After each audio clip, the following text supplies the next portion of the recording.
تصريحاته أثارت الجدل وأحدثت انقسام غير عادي في الرأي ما بين المتعاطف والمؤيد لكلامه وما بين المعارض والمختلف مع تصريحاته. حسام حسن في الساعات الأخيرة أطلق تصريحات غير، يعني في وجهة نظر البعض منطقية ووجهة نظر البعض الآخر ما هو ده الواقع اللي بنشوفه. ماذا قال حسام حسن في تصريحاته يعني ضد أندية الدوري المصري، وماذا يعني قابل حسام حسن من آراء الجماهير الكرة المصرية؟ ده اللي هنتعرف عليه مع حضراتكم في هذا الفيديو. لكن الأول نصلي على حبيب محمد صلى الله عليه وسلم. ولأول مرة حضراتكم بتتابعوني أتمنى من كل قلبي اشترك في القناة وفعل زر الجرس وضغط لايك عشان يصلك كل جديد. كابتن حسام حسن المدير الفني لمنتخب مصر منذ الساعات القليلة مساء اليوم أبرز تصريحاته، قال إنه للأسف الشديد مفيش لاعب في الدوري المصري يستحق الانضمام لمنتخب مصر.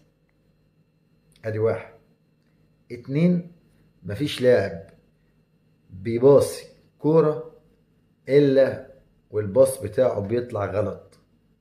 مفيش لاعب حريف بيعرف يعدي من واحد واتنين ويسلم الكورة في النقلة التالتة تروح زي ما كتاب الكورة بيقول.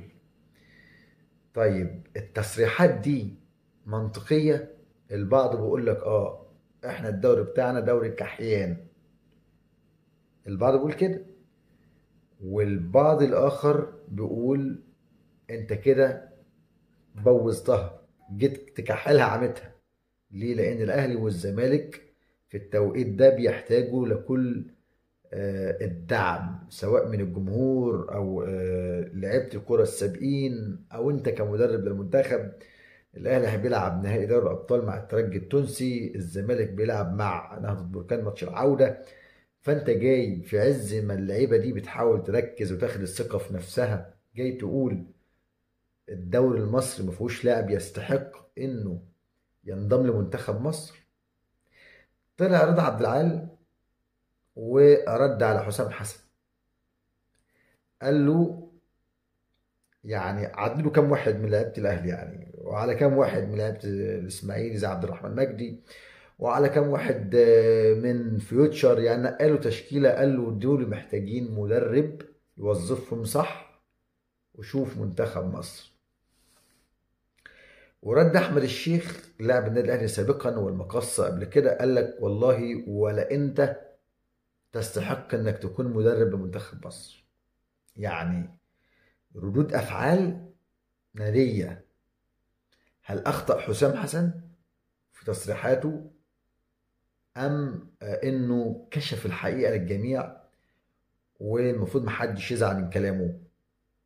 يعني احنا عارفين ان الدوري بتاعنا اهلي وزمالك، وده اللي مخلي حسام حسن يقول مفيش جديد. يعني عمركم شفتم مثلا المحل اخر الدوري، الاسماعيلي اخر مفيش، الدوري بيبدا من اوله لاخره، بينتهي اهلي او بينتهي زمالك، تاجيلات ومشاكل على مواعيد المباريات وانضمام المنتخب ومعسكر اللاعبين، والاهلي يقول لك لا والزمالك يقول لك لا وانا عنده وده عنده والكلام ده كله. فيمكن حسام حسن بسبب يعني رفض الاهلي والزمالك ارسال اللاعبين نظرا للفتره المهمه للانديه، خلت حسام حسن يقول انتوا على ايه بتتكلموا؟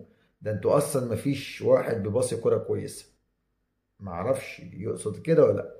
النقطة التانية المحترفين، قال لك محمد صلاح زي ابني الصغير، ما قالش اخويا، ابن من دول اولادي يعني، وهينضم للمنتخب. طب عمر مرموش ظروفه ايه بقى؟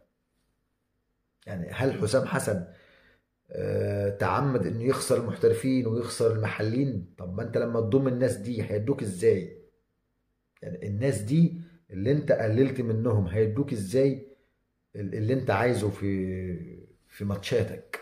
ثم قال يا ريت الجمهور ما يعشمش ان احنا اتأهلنا لكأس العالم.